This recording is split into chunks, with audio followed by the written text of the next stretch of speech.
தனுசு ராசி நேயர்களை பொறுத்த வரைக்கும் அர்த்தாஷ்டம சனி போயிட்டு இருக்கு. அதை தவிர 3ல் ராகு. தனுசு ராசிக்கு தற்சமயம் குரு பார்வை கிடைச்சிருக்கு, ராசிநாதனோட பார்வை. எல்லாரும் சொல்லுவாங்க 8ஆம் வீட்டுக்கு குரு போயிட்டா அந்த பலன் கிடைக்காது அப்படிம்பாங்க. அப்படி கிடையாது. 12, 2, 4 வீடுகளை குரு பார்க்க போறார். தனுசு ராசி அல்லாடக்கூடிய ராசி. எல்லாம் இருந்தும் அதில் வேடிக்கை என்னென்னா, என்கிட்ட பணம் இல்லை, அழகில்லை, படிப்பில்லை, எதுவும் இல்லைன்னா நான் அல்லாடலாம். இது அத்தனையும் இருந்தும் அல்லாடுவாங்க. அதுதான் தனுசுடைய ஸ்பெஷாலிட்டி. அப்போ தனுசு ராசிக்கு இந்த குரு பயிற்சி ஒரு விதமான நல்ல விஷயங்களையும் சில கெடுதலான பலன்களையும் தரக்கூடிய ஒரு பயிற்சி.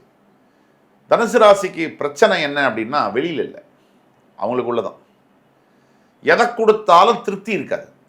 அண்ட் உடனே கோவப்படக்கூடிய ஒரு ராசி. அதிகமாக உடனே அவசர முடிவு, அவசர கோபம், மறுபடி அந்த கோபத்தினால வரக்கூடிய பலன்கள் அதை அனுபவிக்கிறது.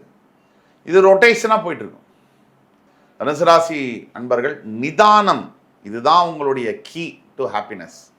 நிதானம் உங்களுக்கு இல்லை, புரிஞ்சு கொள்ளக்கூடிய தன்மையை நீங்கள் வளர்த்துக்கணும். இது ரெண்டும் இருந்தாலே கிரகங்களை எதிர்கொள்ள முடியும்.